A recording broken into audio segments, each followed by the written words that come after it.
शुरुआत करते हैं आज की बड़ी खबरों के साथ। नमस्कार, मैं हूं आपके साथ आकांक्षा सिंह और आप देख रहे हैं द नेशन न्यूज। मुख्यमंत्री योगी आदित्यनाथ आगरा में 26 मार्च को 2 कार्यक्रमों में शामिल हुए। पहला कार्यक्रम राजामंडी स्थित दरियानाथ मंदिर पर बाबा सिद्धनाथ की स्मृति में हुआ। इसे शंखढाल नाम दिया गया, जहां पर सीएम योगी नाथ संप्रदाय के राष्ट्रीय अध्यक्ष गोरक्ष पीठाधीश्वर के रूप में शामिल हुए। यहां पर सबसे पहले सीएम योगी 500 वर्ष प्राचीन बाबा भैरवनाथ के दर्शन पूजन कार्यक्रम के दौरान विभिन्न धार्मिक अनुष्ठान हुए। इसके लिए परिसर में केसरिया और सफेद रंग से पंडाल तैयार किया गया। मंदिर की दीवारों को केसरिया रंग में रंगा गया। दूसरा कार्यक्रम सरकार के 8 साल पूरे होने पर जीआईसी मैदान पर लगाई गई प्रदर्शनी है। इसे देखने के साथ मुख्यमंत्री योगी यहीं पर 635 करोड़ रुपए की विकास योजनाओं का लोकार्पण और शिलान्यास किया और उन्होंने जनसभा को संबोधित भी किया। द नेशन न्यूज के लिए आगरा से कुणाल मित्तल की रिपोर्ट। 45 दिनों में 66 करोड़ से अधिक श्रद्धालु जन, संत जन प्रयागराज की धरती पर आए। इतना बड़ा समागम संतों का और श्रद्धालुओं का दुनिया के अंदर इससे पहले कभी नहीं हुआ, कहीं नहीं हुआ। ये ताकत केवल सनातन धर्म में ही है। उसी सनातन धर्म को पुष्ट करने के लिए, मजबूत करने के लिए भारत की शैव परंपरा के एक प्रमुख पंथ के रूप में नाथ पंथ की अपना महत्वपूर्ण स्थान है। संप्रदाय से जुड़े हुए योगेश्वर अलग अलग उपपंथों के माध्यम से बृहत्तर भारत में आज भी सनातन धर्म के मूल्यों और आदर्शों के लिए अपने आप को समर्पित करके कार्य कर रहे हैं। रखना होगा, हमारा पंथ हो, संप्रदाय हो, कोई भी मत हो, कोई भी उपासना विधि हो, वो तभी सुरक्षित है जब सनातन धर्म सुरक्षित है। जो कुछ भी हो,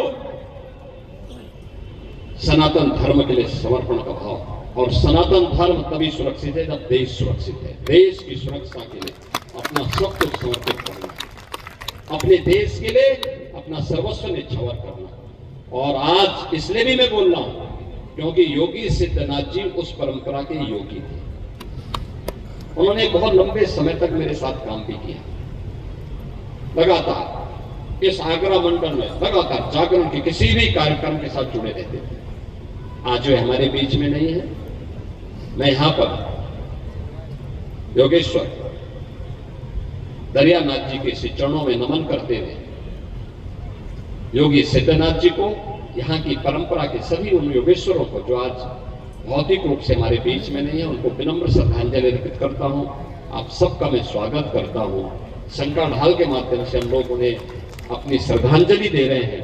महायोगी गुरु गोरक्षनाथ जी से ही प्रार्थना है कि वह योगी सिद्धनाथ जी को अपने श्री चरणों में स्थान दें, उनके पारलौकिक जीवन को कल्याणमयी बनाने में अपना योगदान दें। इस विश्वास के साथ आप सबका मैं एक बार फिर से इस आगरा मंडल में ब्रज भूमि पर, जो भगवान श्री कृष्ण की लीला भूमि है, जन्म भूमि भी है, इस भूमि पर यमुना मैया के तट पर आयोजित इस कार्यक्रम में आप सबका मैं हृदय से एक बार फिर से स्वागत करता हूं, अभिनंदन करता हूं। संकल्प ले लिया तो होकर के रहेगा। कुंभ या महाकुंभ हो,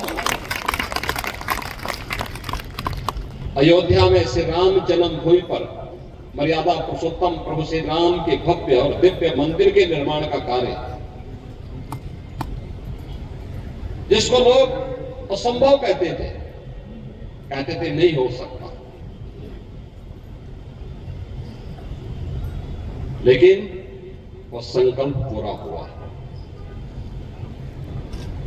संकल्प की पूर्ति का माध्यम बना समाज की जागरूकता, समाज की एकजुटता, सामाजिक एकता का जो भाव पूज्य संतों ने राम भक्तों के मन में पैदा किया, उत्तर से दक्षिण तक, पूरब से पश्चिम तक, उस एकता के ज्वार ने सभी बाधाओं को दूर करते हुए, सभी बाधाओं को पार करते हुए राम जन्मभूमि के आंदोलन को इतना प्रचंड तेज के साथ भर दिया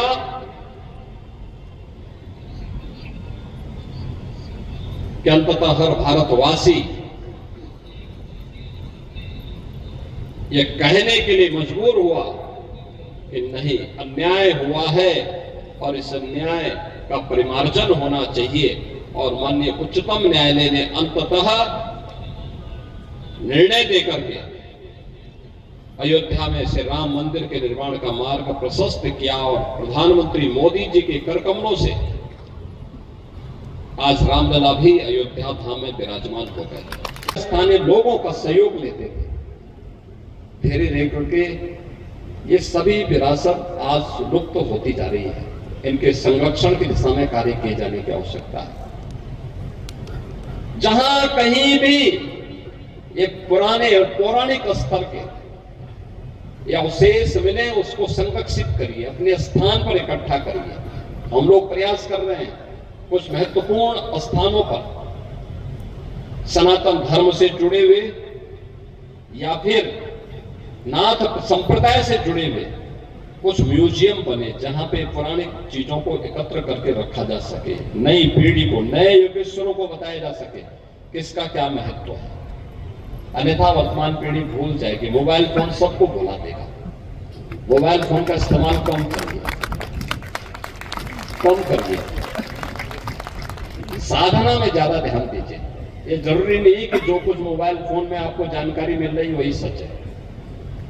सच हुआ है जो आप अपनी साधना से अर्जित करेंगे, जो लोक कल्याण का माध्यम आपको बना सके, जिसमें जनता जनार्दन का पार श्रद्धा और सम्मान आपको प्राप्त हो, वही सच है। सच हुआ नहीं जो आप मोबाइल फोन के माध्यम से देखते हैं या करते हैं। साथियों के मन में भी एक उत्साह का भाव जागृत हुआ। जिन्हें कहीं पे तलवार के बल पर, कहीं ताकत के बल पर दबाया गया है, उनके मन में भी भाव पैदा हुआ है कि अपने मूल्यों और अपने आदर्शों के लिए एकजुट होकर के लड़ी जाने वाली कोई भी सतत लड़ाई अंततः विजय श्री का वर्ण जरूर करवाती है। अयोध्या में 500 वर्षों के बाद संभव हुआ है तो दुनिया के अंदर अन्य जगह भी हो सकता है। आप दोनों कार्यक्रमों के साथ जोड़ सकते हैं, देख सकते हैं। अयोध्या में राम मंदिर का बनना, प्रयागराज में महाकुंभ का आयोजन, दोनों संतों के संकल्पों की परिणति है। संतों के व्यापक साधना की परिणति है, उनकी जागरूकता की परिणति है। क्योंकि पहले ये माना जाता था कि महाकुंभ के आयोजन में ये संतों का ही केवल कार्यक्रम है। कुछ भक्तगण भी आ जाते थे, लेकिन संतों ने जब एक सकारात्मक भाव के साथ पूरे समाज को जोड़ने का काम किया, देखते ही देखते वह संत कितने आए होंगे, बहुत रहे होंगे, 50 लाख, 1 करोड़, इससे ज्यादा साधु संत योगेश्वर पुजारी इन सबको मिला लें तो 50 लाख से अधिक संख्या नहीं रही होगी। लेकिन भक्तों की, श्रद्धालुओं की संख्या और पर्यटकों की संख्या मिला करके देखेंगे तो 66 करोड़, कई गुना बड़ी संख्या वहां पहुंची। ये व्यापक जन जागरण है। सनातन का गौरव दुनिया के अंदर बढ़ा है, दुनिया अभिभूत है। और जो कार्य आज के समय में आप सभी पूज्य संतों के द्वारा, योगेश्वरों के द्वारा देश के अलग अलग क्षेत्रों में आज जन जागरण के अभियान के साथ जुड़ रहे हैं। बड़ी विशिष्ट परंपरा है भारत के सनातन धर्म की। जन जागरण का अनेक कार्यक्रम उनके माध्यम से बहुत बिना किसी प्रचार के संचालित होता है और इसको इसी रूप में आगे बढ़ाना भी चाहिए। बिना किसी प्रोपोगंडा का होता है, बिना किसी प्रचार के कार्यक्रम होते हैं। कई कीर्तन यात्राएं निकलती हैं, कहीं पर भंडारा के माध्यम से, प्रवचन के माध्यम से कार्यक्रम आगे बढ़ते हैं, कई मंदिर। ऐसे ही और अपडेट्स के लिए बने रहिए द नेशन न्यूज के साथ।